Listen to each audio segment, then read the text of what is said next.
Assalamualaikum dan salam sejahtera.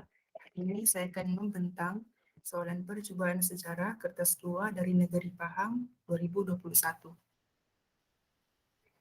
Pertama kita lihat bagian A yang mengandungi 40 markah. Soalan pertama, Raja di bawah menunjukkan ciri-ciri negara bangsa Kesultanan Melayu Melaka. Dan dalam gambar raja ni ada sudah bagi 4 daripada 6, iaitu kerajaan, rakyat, wilayah pengaruh dan undang-undang. Apakah X dan Y? X ialah kedaulatan, Y ialah lambang kebesaran. Soalan B, jelaskan ciri-ciri negara bangsa Kesultanan Melayu Melaka berikut. Yang pertama, kerajaan dan rakyat, dan setiapnya ada 2 markah. Ini adalah skema jawapan dan cadangan jawapan saya. Untuk kerajaan muncul disebabkan oleh adanya raja. Raja merupakan pemerintah tertinggi dan dibantu oleh pembesar. Untuk rakyat merupakan taat setia kepada Sultan Melaka dan mematuhi undang-undang yang dikuatkuasakan dalam Kesultanan Melayu Melaka. Untuk soalan C, apakah peranan rakyat dalam pembangunan negara pada hari ini? Berikan pendapat anda. Soalan ini mengandungi 4 markah.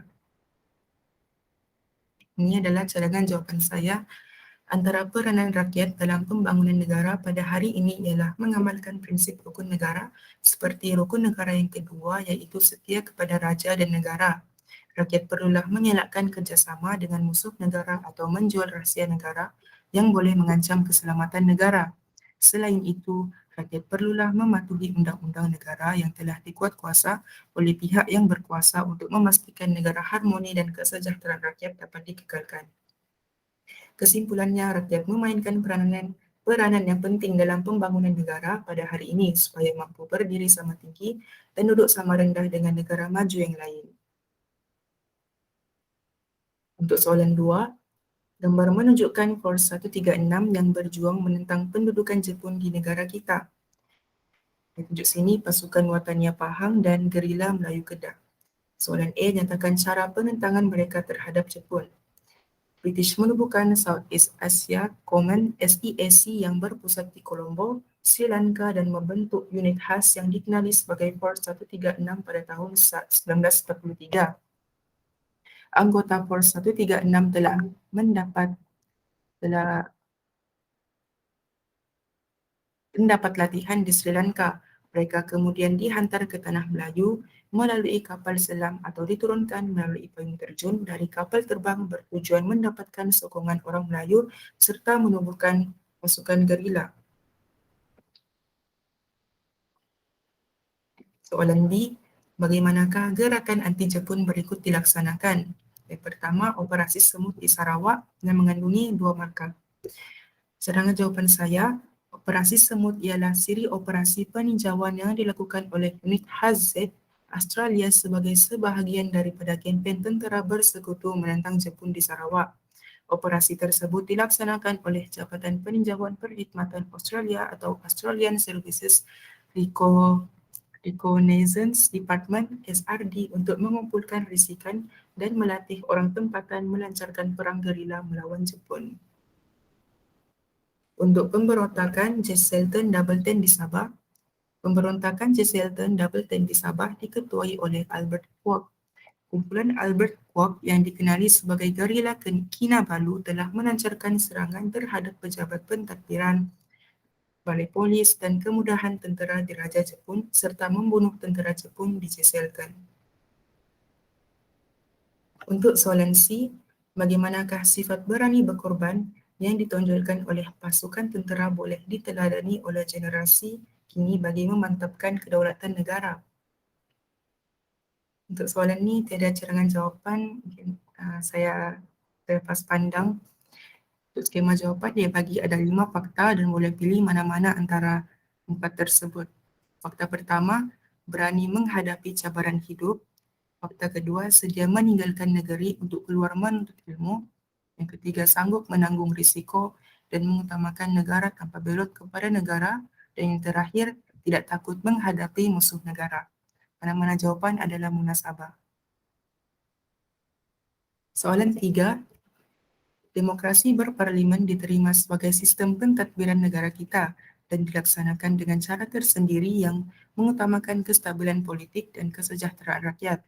Nyatakan ciri demokrasi yang terdapat di negara kita. Cadangan jawapan saya, antara ciri demokrasi yang terdapat di negara kita ialah amalan pilihan raya yang diadakan setiap 5 tahun untuk memilih wakil rakyat atau pemimpin yang berwibawa untuk mentadbir negara. Selain itu, ciri demokrasi yang lain ialah jaminan kepada kebebasan asasi seperti kebebasan bersuara dan beragama. Seterusnya ialah pembahagian kuasa pada peringkat persekutuan dan negeri bagi memastikan pentadbiran di negara kita lebih teratur dan sistematik. Konklusinya, berbagai ciri demokrasi yang diamalkan di negara kita demi memastikan negara kita sentiasa aman dan harmoni.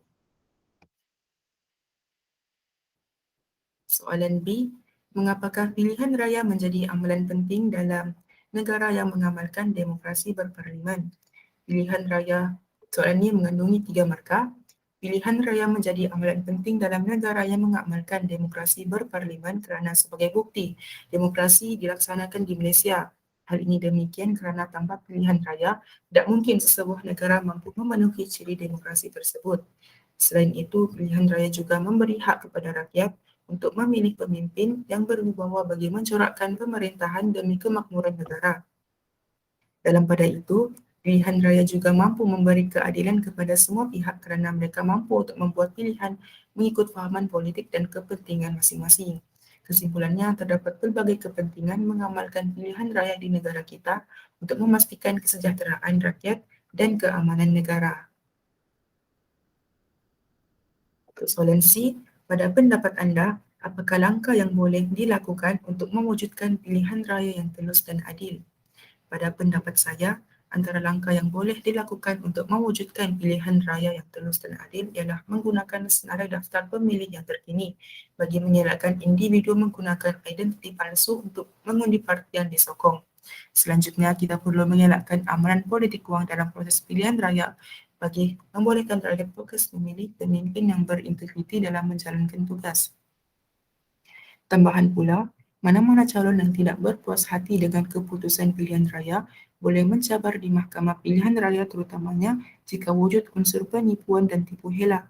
Dalam pada itu, pilihan raya yang telus dan adil boleh diwujudkan dengan melantik pemerhati luar untuk memantau pilihan raya yang dijalankan untuk memastikan tidak isu berat sebelah untuk sebahagian parti politik.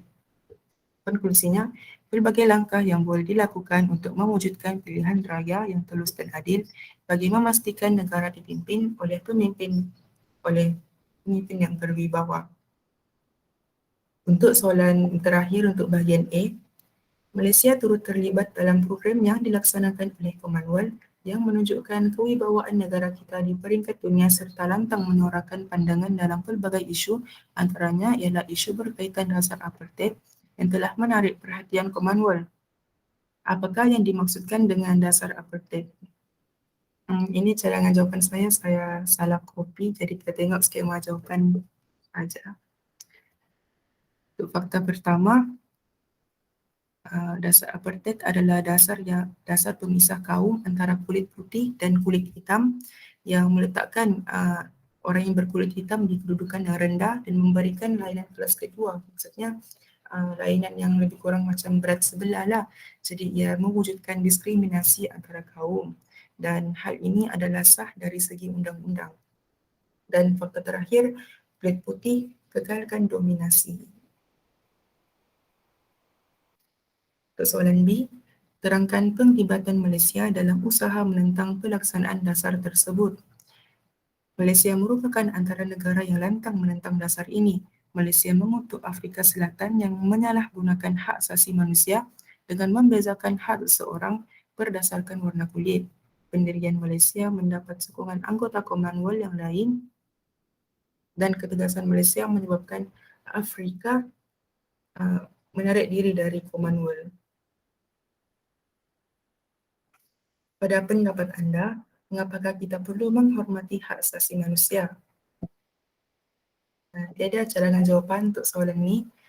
Fakta pertama, kita perlu menghormati hak asasi manusia untuk mewujudkan keamanan negara, dan yang kedua untuk mengekalkan kestabilan politik, dan yang ketiga menjamin keharmonian dan ketenteraman rakyat.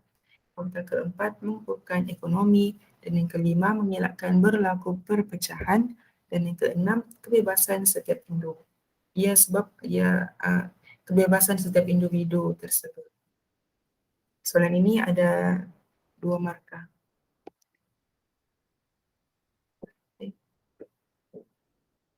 Untuk bahagian B ada 60 markah. Untuk bahagian B, saya hanya menyediakan cadangan jawapan untuk soalan nombor 5. Soalan nombor 5, gambar berikut menunjukkan kemusnahan yang dilakukan oleh komunis di negara kita semasa darurat di Tanah Melayu 1948 hingga 1960. Mengapakah darurat diisytiharkan oleh pihak British? Darurat diisytiharkan oleh pihak British kerana PKM telah melumpuhkan ekonomi. Sejak Undang-Undang Darurat dilaksanakan, gelombang biji timah dan ladang getah menjadi sasaran utama serangan komunis untuk melemahkan ekonomi British. Selanjutnya, komunis juga merosakkan infrastruktur. Komunis menjalankan berbagai kegiatan sabotaj terhadap kemudahan asas terutama sistem pengangkutan dan perhubungan seperti jalan raya, jalan kereta api, telegraf dan telefon. Dalam pada itu, PKM juga mengancam keselamatan rakyat. PKM membunuh pengurus ladang dan sekaligus hal ini menimbulkan rasa takut dalam kalangan rakyat untuk melakukan aktiviti harian. Kesimpulannya, berbagai faktor yang menyebabkan darurat diisytiharkan oleh pihak British. Soalan B, huraikan kesan darurat terhadap sosioekonomi Tanah Melayu. Manakala soalan C, pelaksanaan dasar darurat sangat relevan untuk negara kita hingga ke hari ini. Berikan hujah anda untuk menyokong pernyataan tersebut. Cadangan jawapan untuk soalan B.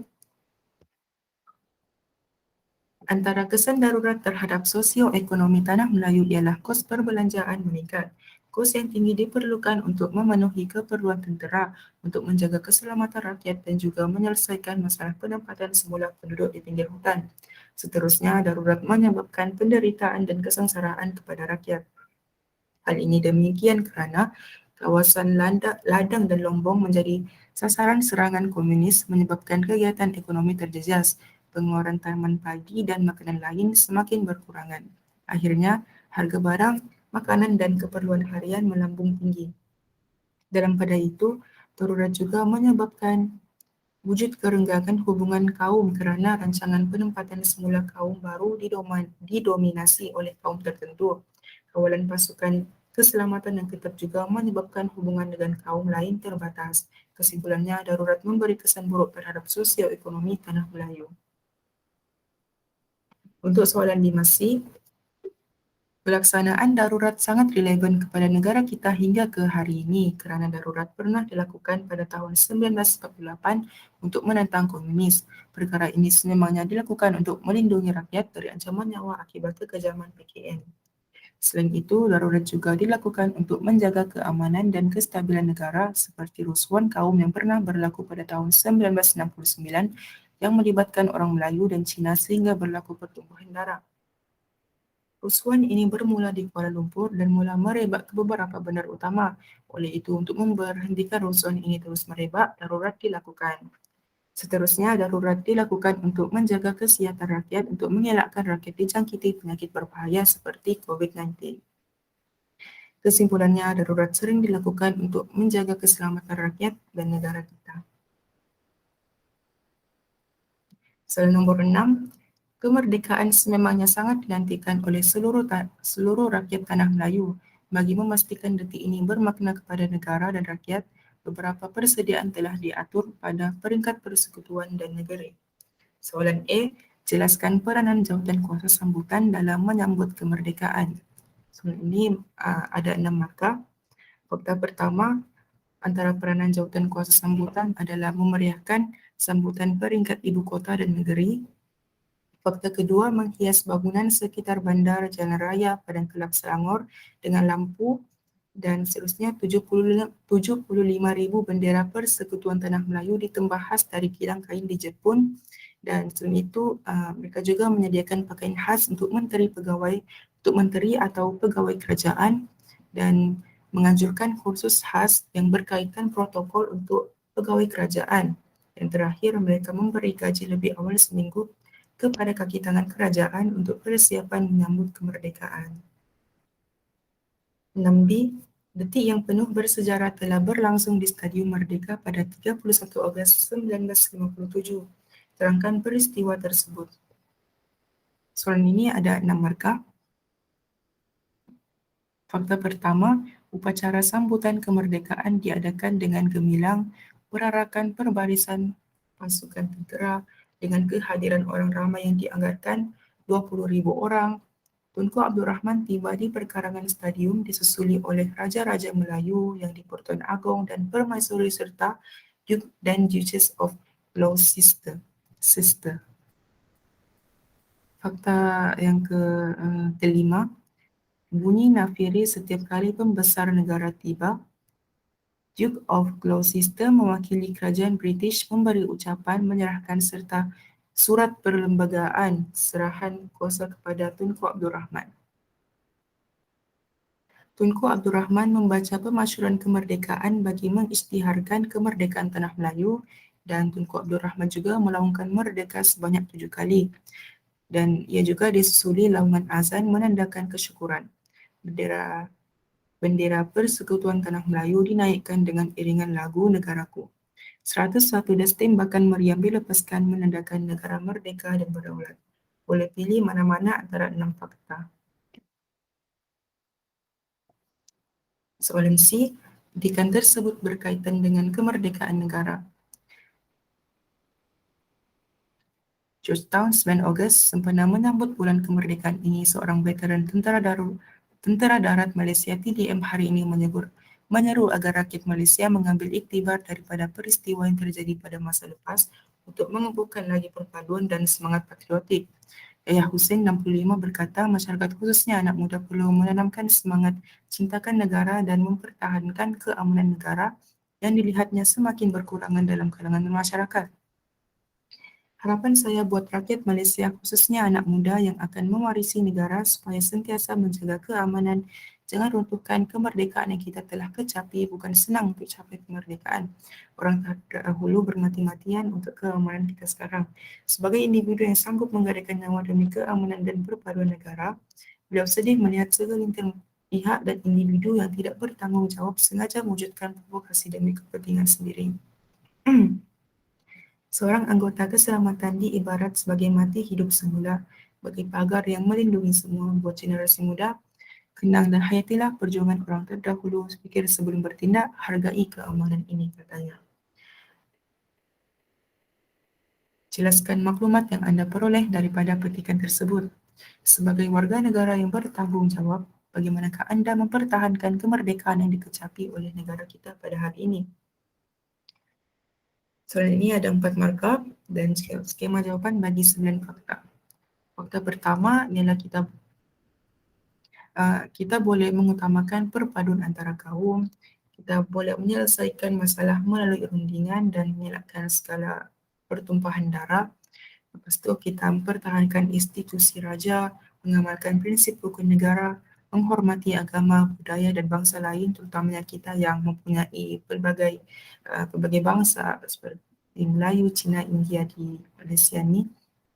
Lepas tu, kita mematuhi undang-undang negara, mempertahankan negara daripada anasir luar, berusaha menguasai ilmu pengetahuan untuk memajukan negara, dan yang terakhir, mengukuhkan jati diri. Mana-mana jawapan adalah munasabah. Untuk soalan 7, kedaulatan merupakan perkara asas dalam sesebuah negara. Daulatan amat penting kerana ia dianggap satu aset bagi mempertahankan kemerdekaan dan ketuanan negara untuk tidak terus dijajah. Soalan A, apakah yang anda faham dengan konsep kedaulatan? Soalan mengandungi 4 markah.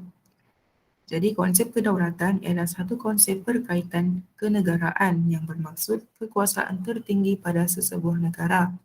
Ia juga adalah kewibawaan sesebuah negara yang bebas dan merujuk kepada kuasa tertinggi pada kerajaan bagi menjalankan pemerintahan negara. Fakta kelima, ia merujuk kepada negara yang bebas dan merdeka dan negara tersebut mempunyai hak untuk melaksanakan pemerintahan negara. Dan kedaulatan ini juga memberikan hak kepada sebuah negara untuk melaksanakan undang-undang. Soalan B, pemerintah dan rakyat perlu bekerjasama untuk mempertahankan kedaulatan negara. Bagaimanakah kerjasama tersebut dapat dilakukan? Soalan mengandungi 8 markah. Fakta pertama, kerajaan mewujudkan pentadbiran yang cekap dan rakyat pula perlu menyokong segala usaha dan dasar kerajaan.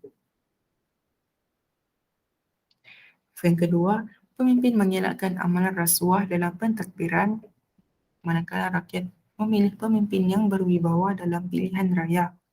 Untuk fakta ketiga, kerajaan memastikan agihan sumber kekayaan negara secara adil. Oleh itu, semua kaum mendapat agihan kekayaan negara yang sama tanpa prejudis.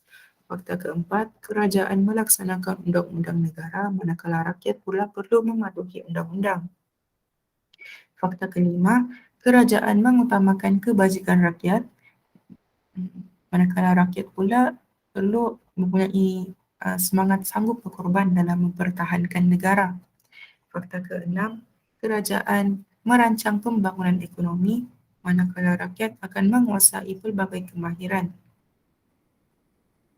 Fakta yang terakhir, kerajaan memajukan sistem pendidikan negara dan oleh itu negara kita mampu akan menguasai pelbagai kemahiran. Rakyat akan menguasai pelbagai kemahiran. Golongan profesional akan memajukan negara.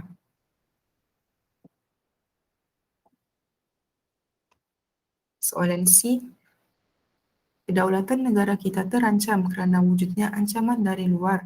Pada pendapat anda, apakah cabaran luar yang menggugat keamanan negara pada masa kini?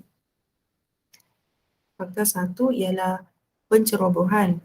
Contohnya pengganas Sulu yang mengancam keselamatan penduduk di Lahad Datu. Yang kedua, penculikan di pusat peranginan contohnya seperti di Pulau Sipadan dan Ligitan. Yang ketiga, masalah pemerdagangan orang yang mengancam hak asasi manusia dan sekaligus juga mengancam keselamatan negara. Keempat, pelarian Rohingya dari Myanmar yang menimbulkan masalah sosial. Dan fakta kelima, penyalahgunaan dada iaitu negara kita menjadi pusat pengedaran dadah negara jiran dan dunia kerana kedudukan negara yang strategik. Fakta keenam, wabak penyakit berjangkit, contohnya COVID-19, taun, TB, influenza. Mana-mana jawapan adalah munasabah. Soalan 8. Gambar berikut menunjukkan istiadat pengisytiharan Malaysia secara serentak di Tanah Melayu, Sabah dan Sarawak. Pengisytiharan ini adalah persetujuan negara-negara yang terlibat mematuhi Perjanjian Julai 1963. Apakah yang anda faham tentang Perjanjian Julai 1963? Soalan mengandungi 4 markah. Fakta 1, Perjanjian Julai 1963 ni adalah dokumen yang ditandatangani oleh British, Persekutuan Tanah Melayu, Sabah, Sarawak dan Singapura, dan ia juga dikenali sebagai Malaysia Agreement MA63. Ia ditandatangani pada 9 Julai 1963 di London dan perjanjian ini adalah untuk mengiktiraf hak yang sama kepada semua negara di Malaysia.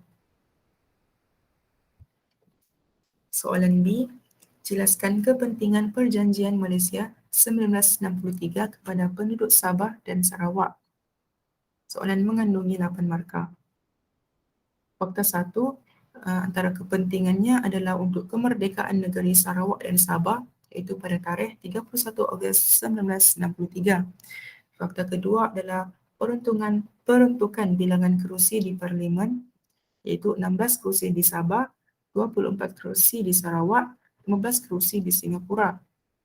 Selain itu adalah kelebihan dalam pembentukan kabinet sebab kita mampu mengikut acuan sendiri. Dan faktor terakhir, keistimewaan rakyat tempatan. Sama seperti keistimewaan orang Melayu mengikut perlembagaan. Contohnya seperti beasiswa, perkhidmatan awam dalam kerajaan. Perkhidmatan dalam kerajaan. Soalan C, sejauh manakah perjanjian Malaysia dibentuk dengan mengambil kira kepentingan rakyat dan semua negeri anggota? Beri penjelasan anda. Soalan ada 8 markah dan skema jawapan bagi 12 fakta. Fakta pertama, hak dan kepentingan rakyat Sabah dan Sarawak diutamakan. Fakta kedua, jaminan kebebasan mengamalkan agama masing-masing. Fakta ketiga, bahasa Melayu juga dijadikan sebagai bahasa rasmi. Fakta keempat, mengiktiraf bahasa Inggeris sebagai bahasa rasmi di Sarawak dan Sabah. Dan Bumiputera Sabah dan Sarawak juga mendapat hak yang sama dengan orang Melayu di tanah Melayu. Dan yang seterusnya, agama Islam dijadikan sebagai agama rasmi, kebebasan beragama tapi walau bagaimanapun kebebasan beragama diberikan kepada penduduk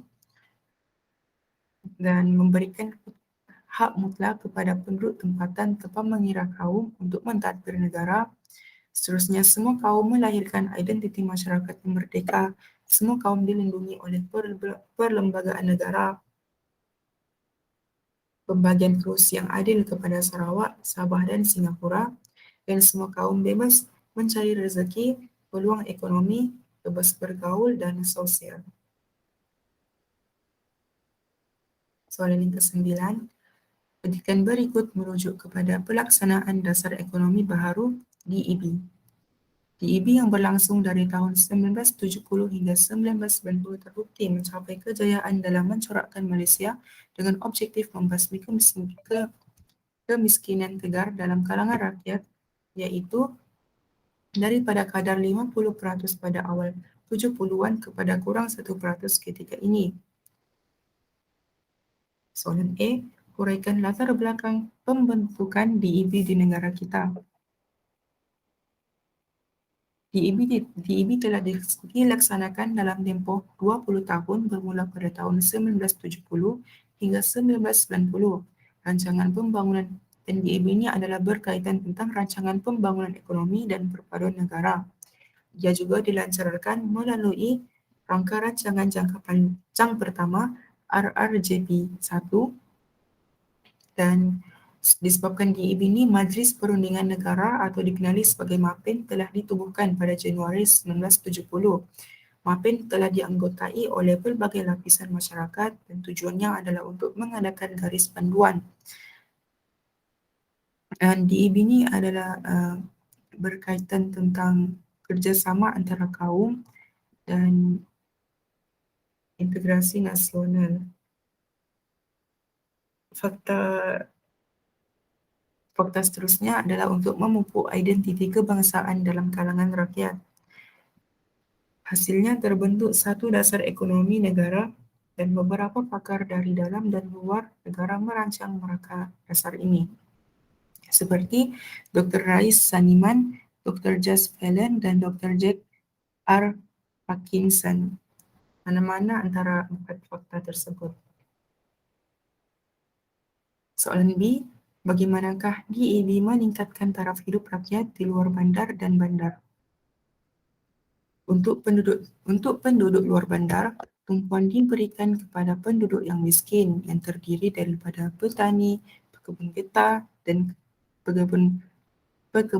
dan kelapa, nelayan, buruh dan penduduk kampung baharu. Usaha pembangunan dilakukan secara berterusan menerusi kegiatan gerakan koperasi yang sedia ada di luar bandar. Selain itu, kerajaan juga melaksanakan pelbagai program seperti penerokaan tanah baharu, bantuan peralatan pertanian, khidmat nasihat, subsidi benih dan baja, kemudahan kredit dan pemasaran dan pusat kemajuan peladang. Manakala untuk penduduk bandar, kerajaan memajukan pelbagai jenis perindustrian dan perniagaan. dan disebabkan oleh itu ia juga membuka lebih banyak peluang pekerjaan dan sekaligus boleh meningkatkan pendapatan golongan miskin berbagai kaum. Selain itu, penduduk bandar juga disediakan kemudahan asas seperti pendidikan, bekalan air dan elektrik, jalan raya, bantuan beasiswa, buku teks percuma, makanan tambahan kepada kanak-kanak, dan program rumah murah. Mana-mana antara 8 faktor dan huraian tersebut. Dan soalan terakhir, Keratan Akbar berikut merujuk kepada pelaksanaan dasar ekonomi baharu DEB di Malaysia masa kini. DEB masih relevan, akan diperkasa. Kuala Lumpur, dasar ekonomi baharu DEB akan terus diperkasa menerusi dasar lebih strategik yang bersesuaian dengan keperluan semasa bagi memastikan ia kekal relevan. Menteri Hal Ehwal Ekonomi Datuk Seri Muhammad Azmin Ali berkata, sebagai kerajaan yang peduli rakyat, pengagihan ekonomi perlu dilakukan secara adil kepada rakyat mengikut keperluan masing-masing. Dalam langkah kerajaan meneliti semula dasar utama negara, pembangunan sosio-ekonomi orang Melayu dan Bumiputera tetap menjadi agenda penting tanpa meminggir kaum lain di negara ini. Muhammad Azmin berkata, DEB memberi penekanan terhadap agenda serampang dua mata, iaitu membasmi kemiskinan tanpa mengira kaum dan menyusun semula masyarakat bagi merapatkan jurang ekonomi. Semangat DEB diteruskan menerusi dasar selepasnya, yaitu Dasar Pembangunan Nasional DPN, Dasar Wawasan Negara DWN, dan Model Ekonomi Baharu NEB. Ia selaras dengan usaha ke arah mencapai matlamat, kesaksamaan sosioekonomi dan perpaduan negara. Berdasarkan keratan akbar tersebut, apakah yang dapat Anda jelaskan berkenaan dengan pelaksanaan DED? Bagaimanakah keadaan negara sekiranya jurang ekonomi antara tidak dapat diatasi sehingga hari ini? Jadi fakta pertama, soalnya Antara apa tu ya? Jurang ekonomi antara masyarakat kah? iya cikgu, saya rasa jurang ekonomi antara masyarakat. Fakta pertama, antara kesannya adalah ia mewujudkan pembangunan yang tidak seimbang akibat perbezaan jurang yang ketara antara kawasan bandar dan luar bandar. Dan ini pun sebab kemudahan yang disediakan hanya dinikmati oleh kumpulan tertentu sahaja, terutamanya masyarakat yang tinggal di kawasan bandar. Contohnya seperti kemudahan pendidikan, kesihatan, dan infrastruktur serta akses internet. Dan ini juga menyebabkan kawasan luar bandar terus ketinggalan dalam arus pemodenan yang dinikmati oleh kawasan bandar. Selain itu, ia juga membawa kepada peningkatan masalah sosial. Dan ini disebabkan oleh agihan kekayaan yang tidak seimbang dan jurang pendapatan yang ketara melahirkan perasaan tidak puas hati sehingga melakukan perbuatan jenayah seperti merompak, mencuri, meragut dan membunuh. Kegagalan dalam mengatasi masalah jurang pendapatan secara tidak langsung akan menggugat keamanan negara. Boleh pilih antara mana-mana 4 fakta atau huraian serta contoh. Antara kaum ya, jurang ekonomi antara kaum tadi itu. Okey cikgu.